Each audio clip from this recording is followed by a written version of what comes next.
Bonjour à toutes et tous, bienvenue dans cette capsule qui vise à vous présenter les modèles d'opérationnalisation des systèmes de santé apprenants. J'ai le plaisir de vous faire cette présentation avec Géraldine Layani qui va se présenter. Donc, bonjour, je suis médecin de famille au groupe de médecine de famille universitaire Notre-Dame. Je suis aussi chercheure régulière au centre de recherche du CHUM et professeure adjointe clinique au département de médecine de famille et de médecine d'urgence de l'Université de Montréal. J'ai aussi gradué ma médecine de famille avec une compétence complémentaire en médecine d'urgence en France en 2012. Et depuis ces 10 dernières années, la diversité de mon parcours clinique en contexte de soins à la fois aigus et chroniques dans 2 systèmes de santé différents, ainsi qu'un parcours académique diversifié, m'ont amené à me questionner sur l'organisation de notre système de santé québécois. Et plus particulièrement, mes travaux visent à mieux comprendre les trajectoires de vie des personnes qui vivent avec des maladies chroniques en contexte de système de santé apprenant. Pour ma part, je suis Jean-Baptiste Gartner, je suis auxiliaire d'enseignement et de recherche au département de management de la Faculté des sciences de l'administration et je suis actuellement en cours de réalisation d'un doctorat qui s'intéresse particulièrement au modèle de trajectoire de soins comme modèle d'opérationnalisation des systèmes de santé apprenants et de transformation des pratiques. Je fais partie de 5 centres de recherche des différents établissements de la capitale nationale et j'ai déjà publié dans plusieurs revues internationales, notamment BMC Health Service Research ou encore International Journal of Health Planning and Management. Et donc, nous allons pouvoir vous présenter maintenant la thématique des systèmes de santé apprenants et notamment les modèles d'opérationnalisation des systèmes de santé apprenants. Pour commencer, il semble intéressant de définir ce qu'est un système de santé apprenant. Il faut savoir que c'est un nouveau paradigme dédié aux soins et services de santé qui a été développé par l'Institut de médecine des États-Unis et proposé à partir de 2007. Ils ont réalisé plus de 7 tables rondes de travail de façon à définir et conceptualiser ce qu'est un système de santé apprenant.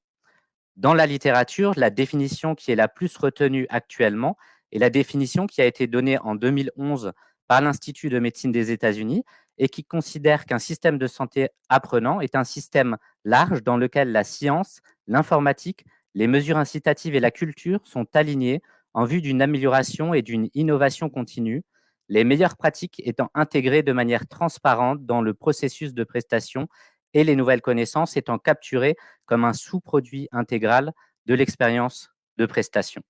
Concernant maintenant la question de l'opérationnalisation des systèmes de santé apprenants, depuis son apparition en 2007, aucun modèle complet d'implantation du cycle d'apprentissage n'a été mis en œuvre dans les 15 dernières années. Un appel a donc été lancé aux chercheurs, aux praticiens et aux gestionnaires, ainsi qu'aux patients, pour soutenir l'implantation des systèmes de santé apprenants et renforcer la capacité à évaluer le travail opérationnel, y compris dans la mise en œuvre. Je vais vous présenter le cycle d'apprentissage du système de santé apprenant pour pouvoir opérationnaliser ce système tel que Jean-Baptiste nous en a fait la définition. Donc, tout d'abord, pour pouvoir vous expliquer qu'est-ce que ce fameux cycle d'apprentissage, je voulais simplement revenir sur la part historique puis l'origine de ce cycle et notamment la première vision qui a été décrite par Lynn Etheridge en 2007, qui est la vision initiale à partir de laquelle a pu se développer le modèle théorique du système de santé apprenant mis en place par l'Institut de médecine des États-Unis en 2007. Et notamment, Lynn Etheridge avait décrit dans la littérature qu'il s'agissait d'un système qui visait à accroître la valeur des soins de santé sans avoir pour objectif la réduction des coûts. Elle encourageait la facilitation de l'apprentissage rapide, de nouvelles preuves pour pouvoir avoir une pratique et des politiques de santé efficaces. Et la publication de ce premier article encourageait à utiliser notamment explicitement le langage des systèmes de santé apprenants et à recommander l'adoption des dossiers médicaux électroniques dans les milieux cliniques. Donc cet article-là était le point de départ de la mise en évidence des lacunes existantes dans les modèles organisationnels du système de santé, mais aussi ça a été une opportunité pour pouvoir adopter une approche innovante organisationnelle pour améliorer la performance et la valeur de nos systèmes de santé. Donc c'est comme ça qu'en 2007, l'Institut de médecine des États-Unis a lui popularisé ce modèle basé sur le principe de cycle d'apprentissage tel que vous voyez à l'écran pour pouvoir améliorer la qualité des soins offerts par nos systèmes de santé. Et le modèle initial proposait une vision simple basée sur 3 composantes pour pouvoir répondre à une problématique de santé qui est donc la production des données, Petit 2, la production de nouvelles connaissances à partir des données qui sont générées par le système lui-même et la mise en pratique de ces connaissances qui sont elles-mêmes assujetties à une nouvelle évaluation selon les 3 étapes de ce cycle pour pouvoir réduire efficacement l'écart mesuré entre la théorie et la pratique. Donc, si on va un petit peu plus dans les détails pour s'arrêter sur ces 3 phases, tout d'abord, il y a le practice to data, qui sont donc les données qui doivent être générées à partir de la pratique. Ce sont des données qui doivent être à la fois saisies, stockées, accessibles, mais aussi protégées. Et la qualité et la provenance de ces données doivent être à la fois garanties et elles doivent être partagées et comprises par l'ensemble des établissements. La deuxième étape de ce cycle, c'est le data to knowledge, avec les connaissances qui doivent être générées à partir des données. Pour ça, il existe de nombreuses connaissances. On peut parler de connaissances à la fois quantitatives, qualitatives. Les PREM, les PROM rentrent dans ce cadre-là. Puis, on a les connaissances qui sont ensuite mises en pratique avec la troisième étape du cycle qui est le knowledge to practice, où ce que l'on sait, c'est qu'il ne suffit pas de publier uniquement des données pour qu'elles puissent être utiles à un système, mais elles doivent être mises en pratique pour que le système puisse être opérationnel. Donc finalement, ce qu'on voit, c'est que depuis ces 15 dernières années, l'objectif de pouvoir promouvoir le modèle de système de santé apprenant a été de permettre à des modèles, des systèmes, des organisations de santé basés sur des données probantes de se développer en fonctionnant en continu et rapidement et en apprenant de leurs propres expériences pour créer de la valeur. Donc, ce qu'on voit par contre, c'est que l'implantation d'un système de santé apprenant dans la vraie vie est bien plus complexe que sa mise en œuvre en 3 étapes, tel que ça a été décrit initialement par l'Institut de médecine des États-Unis en 2007, et tout simplement parce que ça prend en considération la réalité et le contexte de ce système de santé. Donc, ça implique de prendre en considération toutes les interactions externes, en plus des considérations internes de ce système, et pour que ce modèle puisse générer de la valeur par la suite en contexte réel. Donc, il faut être en mesure d'identifier un problème existant, proposer des solutions, concevoir des soins et les évaluer, implanter ce modèle, l'évaluer puis l'ajuster et le disséminer pour pouvoir créer de la valeur et améliorer les qualités des soins offerts à la population ciblée par ce système. Et enfin, l'opérationnalisation et la mise à l'échelle d'un système de santé apprenant s'intègrent dans une approche globale de gestion du changement qui implique un changement de culture organisationnelle qui peut être mis à l'échelle à la fois d'une clinique, mais aussi d'une ville, d'une région, d'un pays, voire même à l'international. Et pour ça, ça implique les 5 étapes suivantes dans le cadre de ce cycle d'apprentissage qu'on va détailler par la suite, donc qui est d'identifier le sujet et son développement, gérer les données, valoriser ces données, intégrer la gestion du changement, puis évaluer l'implantation de ce système pour que ce système puisse apprendre de sa pratique et être en mesure d'améliorer sa valeur. Donc, au cours de la deuxième partie, Jean-Baptiste et moi allons vous présenter les différentes étapes de ce cycle d'apprentissage pour être en mesure d'opérationnaliser un système de santé apprenant et comprendre ses enjeux d'implantation. Donc, la première étape de l'opérationnalisation d'un système de santé apprenant, c'est d'être en mesure d'identifier le sujet et son développement. Donc, pour ça, il faut d'abord faire une analyse de l'environnement. Les évaluations internes et externes de l'état actuel d'une question, d'une pratique permettent souvent d'identifier les lacunes, puis de recommander les meilleures pratiques cliniques. Par la suite, il faut identifier les innovations qui correspondent le mieux aux priorités cliniques. Ensuite, on nomme la question de politique générale et le besoin de données probantes. Et enfin, on clarifie le dilemme décisionnel, puis en approuvant la portée initiale de l'examen proposé pour être en mesure de définir quelle cible on souhaite atteindre dans le cadre de notre système de santé apprenant. Deuxième étape, la gestion des données. Donc, pour ça, il existe différentes approches pour pouvoir collecter les données. Dans un dossier médical électronique, il existe des champs qui sont déjà préétablis et qui sont structurés, qui peuvent être utilisés pour pouvoir capturer ces données structurées. Certains prestataires, eux, ne disposent pas nécessairement de dossier médical électronique, donc on a encore besoin de certains codeurs cliniques pour pouvoir extraire des données qui sont issues des données manuscrites. Les données structurées, telles qu'on peut le voir notamment avec les données de laboratoire, sont, elles, des données qui sont normées et qui sont facilement captées. Les données peuvent être aussi recueillies à l'extérieur de nos établissements cliniques, notamment à l'aide d'applications technologiques, notamment sur les cellulaires, aussi dans le cadre de communautés en ligne, de médias sociaux. Et notamment, on a vu dans le cadre de la pandémie à Covid-19 plusieurs exemples apparaître avec notamment des données qui étaient captées comme la mesure de saturation en oxygène, des données cliniques qui ont été utiles en temps réel pour les professionnels. Ce qu'on a aussi avec la notion de données, c'est qu'on a de nombreux fournisseurs qui doivent s'appuyer sur des entrepôts de données pour pouvoir conserver ces données, notamment qui proviennent de sources multiples, et on doit aussi avoir des plateformes, pour, pouvoir notamment garder ces données qui proviennent de l'extérieur, de la clinique et de différentes organisations.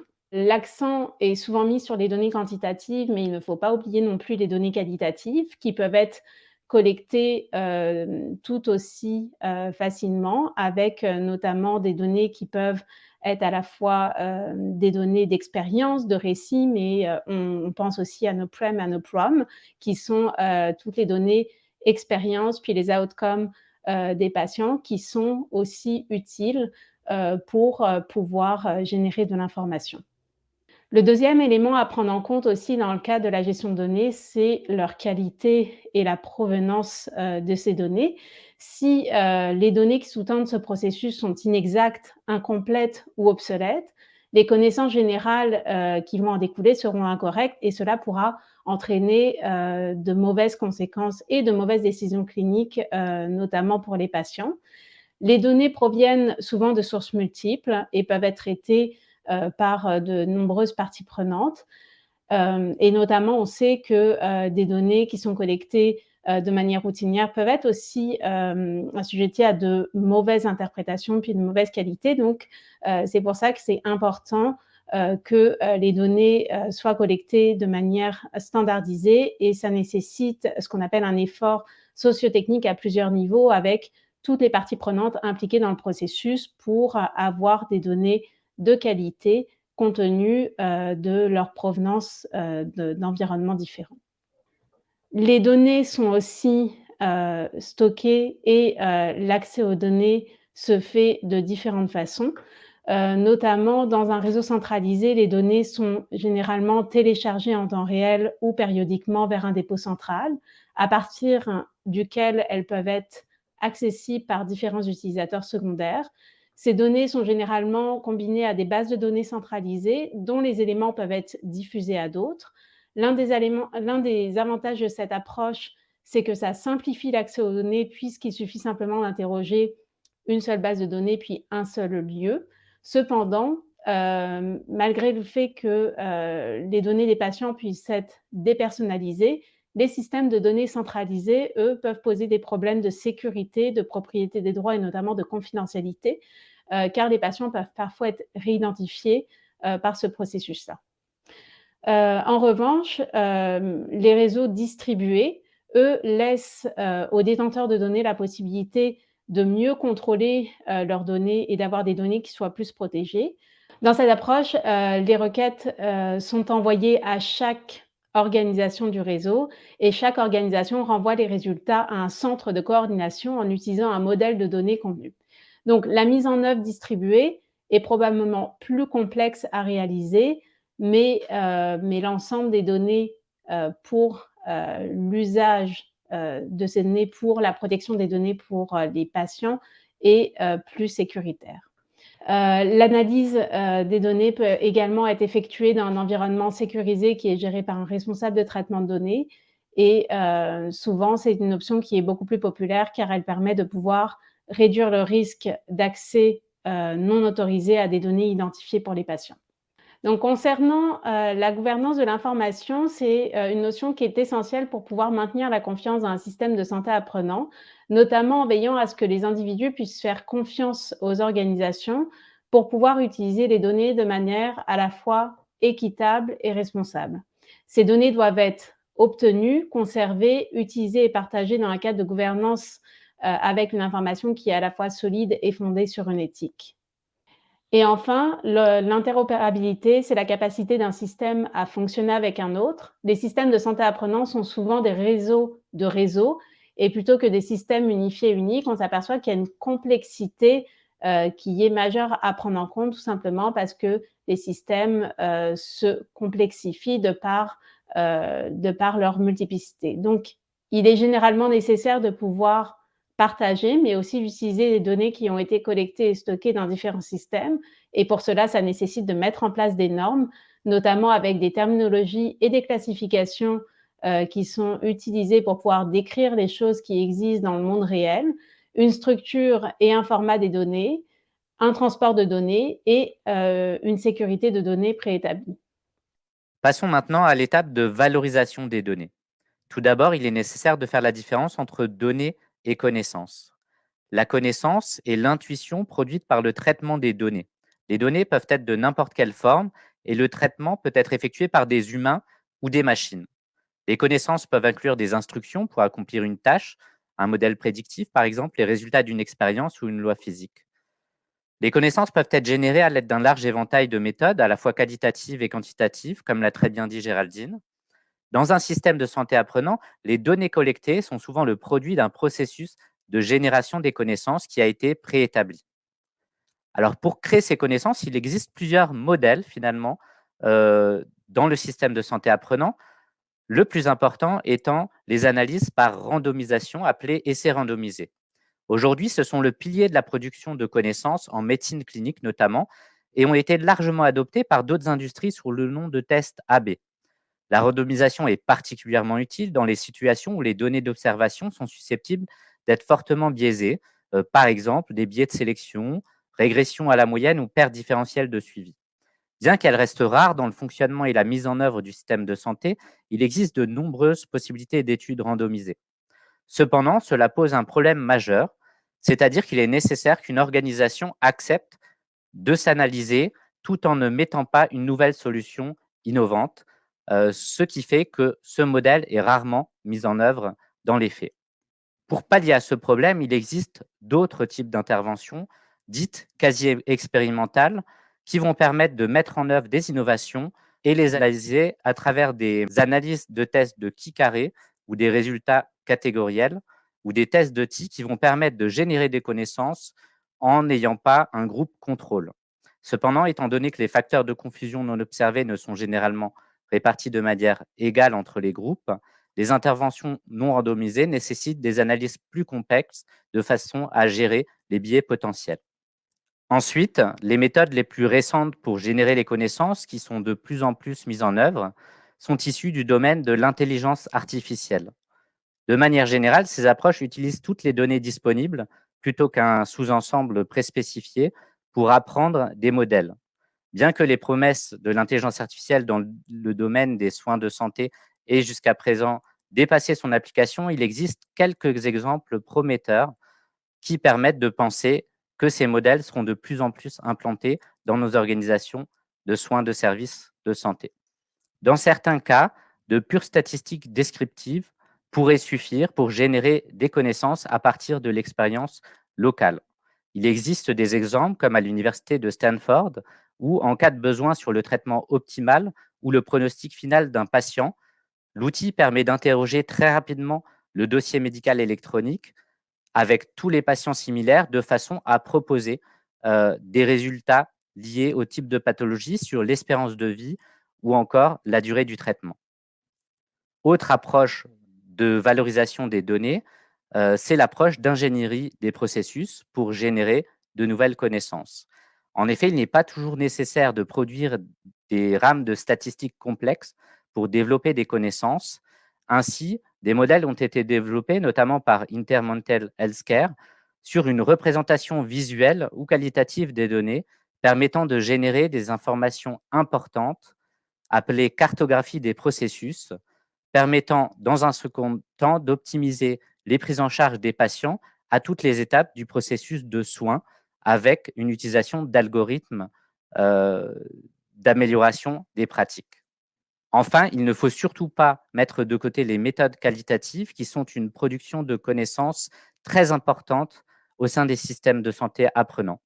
Bon nombre des idées les plus puissantes et les innovations proviennent de personnes travaillant seules ou en groupe. Les gens sont particulièrement bien équipés pour comprendre et gérer les environnements sociotechniques complexes qui peuvent défier la quantification habituellement utilisée dans des méthodes quantitatives. Les entretiens, les groupes de discussion et les observations directes ou ethnographie, le retour d'informations de l'utilisateur et les commentaires en texte libre dans les enquêtes sont des exemples d'approches qui permettent de comprendre pourquoi et comment les systèmes fonctionnent. Ces éléments fournissent à leur tour des informations essentielles sur ce qui peut être mesuré dans un second temps quantitativement. Enfin, les communautés d'apprentissage ont une place au cœur de tout système de santé apprenant. Une communauté d'apprentissage est finalement un groupe de parties prenantes interdisciplinaires qui se réunissent dans un espace sûr pour réfléchir et partager leurs jugements et leurs incertitudes sur leurs pratiques et pour discuter d'idées ou d'expériences afin de s'améliorer collectivement. Cela peut s'étendre à la gouvernance et à l'amélioration du système de santé apprenant, ainsi qu'à la production de connaissances. Les communautés d'apprentissage ont besoin de membres, de facilitateurs et de sponsors, et surtout, elles doivent être co-conçues. Donc la quatrième étape, de notre cycle de système de santé apprenant pour, être en mesure de l'opérationnaliser consiste à mobiliser les connaissances. Pour ça, on a plusieurs stratégies. Donc la première chose, c'est que les concepteurs des systèmes de santé apprenant doivent prendre en compte plusieurs paramètres pour pouvoir réduire la complexité et y répondre afin d'être en mesure de faciliter la mobilisation des connaissances dans le cadre d'un système de santé apprenant. Donc, pour pouvoir faire cela, ils doivent reconnaître l'imprévisibilité, ils doivent aussi reconnaître l'auto-organisation. Pour ça, les concepteurs doivent notamment s'attendre à ce que les conceptions soient modifiées en fonction du contexte dans lequel ces systèmes s'implantent et ils doivent saisir activement l'ensemble des données et les intégrer au processus d'adaptation. Ils doivent aussi faciliter les interdépendances. Donc, pour ça, les concepteurs doivent élaborer différentes méthodes qui doivent être interdépendantes, de telle sorte à ce que les équipes qui mettent en œuvre ces connaissances doivent s'occuper de toutes les relations existantes, soit en les renforçant, soit en facilitant de nouvelles relations. Les concepteurs doivent aussi encourager la création de sens et notamment ils doivent intégrer une expérimentation qui est ciblée dans le cas des projets. Ils doivent aussi développer la capacité d'adaptation du personnel, notamment les individus qui doivent être formés doivent non seulement accomplir leurs propres tâches au quotidien, mais ils doivent aussi bricoler l'ensemble des technologies et des processus, ainsi que porter des jugements sur l'ensemble des données qu'ils collectent puis auxquelles ils sont confrontés. Les concepteurs doivent aussi s'occuper des relations humaines. Les personnes doivent travailler ensemble pour pouvoir intégrer l'innovation, ce qui nécessite parfois de résoudre des problèmes qui sont émergents en faisant notamment des concessions et en prenant le choix et le parti pris d'aller vers certaines directions. Et enfin, ils doivent exploiter les conflits de manière productive et notamment considérer l'ensemble des perspectives qui sont contradictoires pour pouvoir mettre en place les ingrédients essentiels pour générer des solutions dans le cadre de ce système de santé apprenant. La mobilisation des connaissances peut se faire selon plusieurs approches. Donc tout d'abord, la stratégie consiste généralement à fixer des objectifs et des priorités, à déterminer des actions pour pouvoir atteindre ces objectifs et à mobiliser des ressources pour pouvoir exécuter ces actions.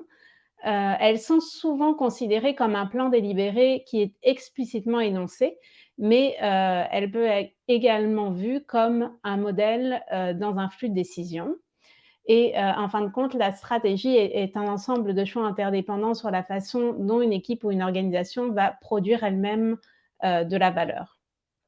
Une autre approche consiste en la forme organisationnelle du réseau d'apprentissage qui, lui, va plutôt être orienté vers les acteurs.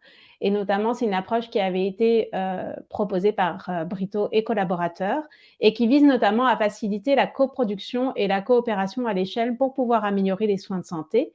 Cette approche comporte trois composantes, qui est l'alignement des participants autour d'un objet commun, définir des normes, des processus, des politiques et des infrastructures permettant une collaboration avec l'ensemble des acteurs qui sont impliqués et un lieu commun où les informations, les connaissances, les ressources et le savoir-faire permettent d'atteindre un objectif qui est par la suite partagé.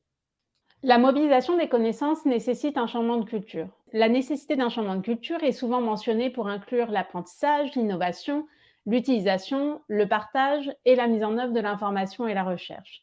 De manière plus générale, il est souvent demandé de changer de culture de la santé et de la société pour pouvoir implanter un nouveau système. La culture organisationnelle, elle a été classée selon 3 catégories: les manifestations visibles, les modes de pensée partagés, les hypothèses partagées plus profondes.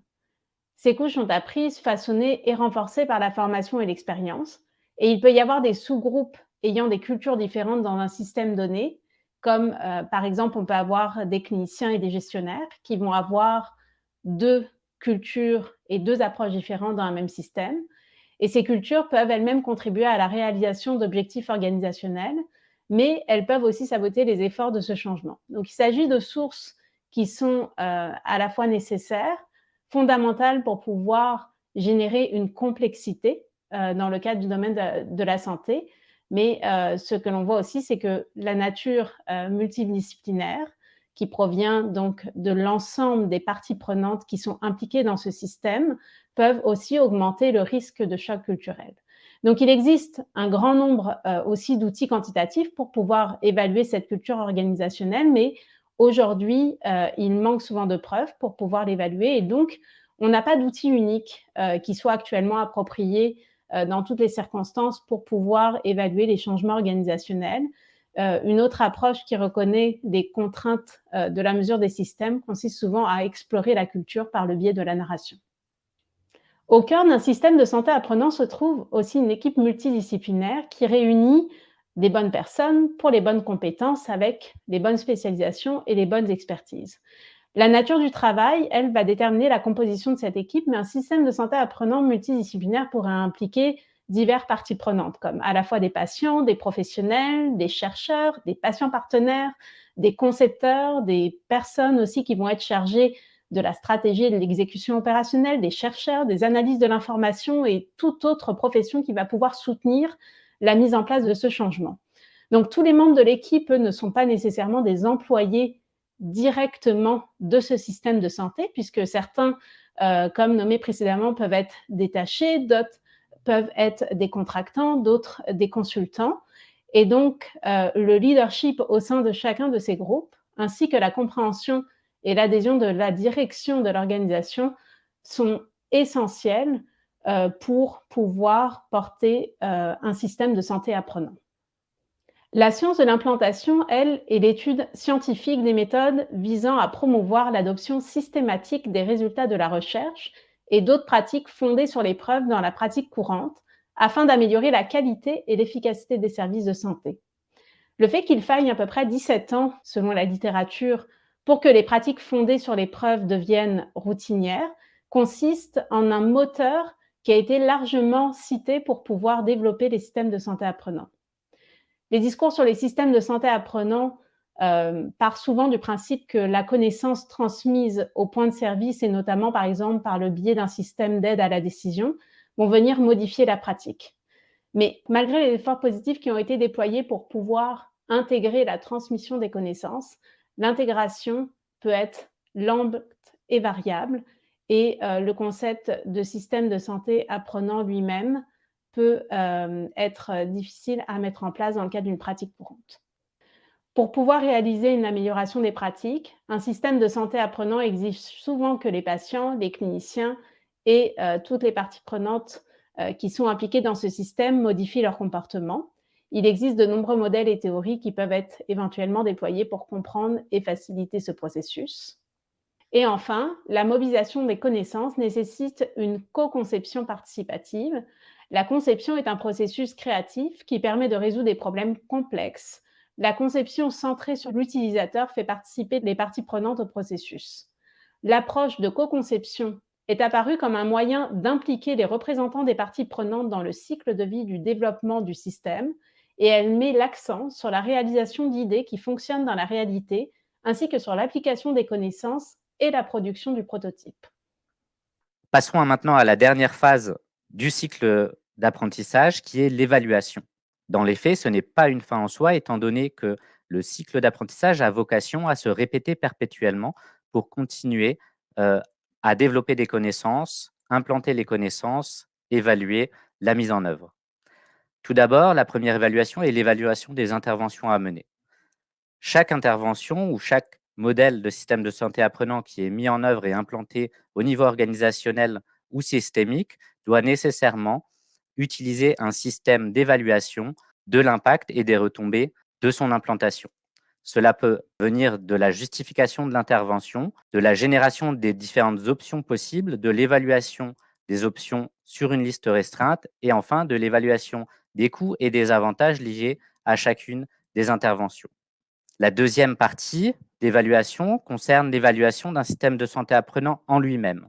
En effet, Kaiser Permanente a par exemple développé une série d'indicateurs de performance qui permettent d'évaluer l'efficacité du cycle d'apprentissage. Ils ont ainsi défini comme indicateur la latence existant entre le développement de la connaissance et la mise en action, l'adoption systématique des evidence-based practices, donc une fois que la connaissance est développée en tant que preuve, est-ce que son adoption est systématique dans ce système de santé apprenant? L'élimination systématique des pratiques inutiles, une fois analysé, le système de santé apprenant doit mettre en œuvre des transformations qui vont supprimer ces pratiques considérées comme inutiles.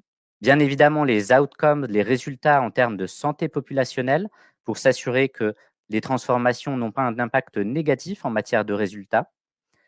L'expérience patient et l'expérience de soins, comme l'a dit Géraldine Layani, est extrêmement développée et importante à travers les PREM et les PROM qui vont mesurer pour les PREM la partie expérientielle des soins, l'utilisation par rapport au coût des soins. Dans un système de santé apprenant, on tient compte aussi des coûts pour voir si l'utilisation et la transformation qui est proposée a un impact au moins, si possible, nul ou en tout cas pas trop important au niveau des coûts. La qualité de vie au travail des professionnels, on sait maintenant que des professionnels qui travaillent dans un contexte favorable ont vocation à avoir un travail plus efficace et des relations notamment envers le patient de meilleure qualité, une équité au niveau des professionnels et des patients et enfin, selon le type de modèle, un retour sur investissement.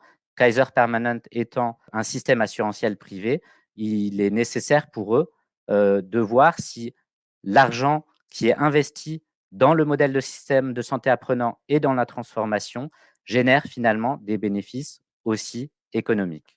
Un autre modèle d'évaluation est l'évaluation du cycle en lui-même.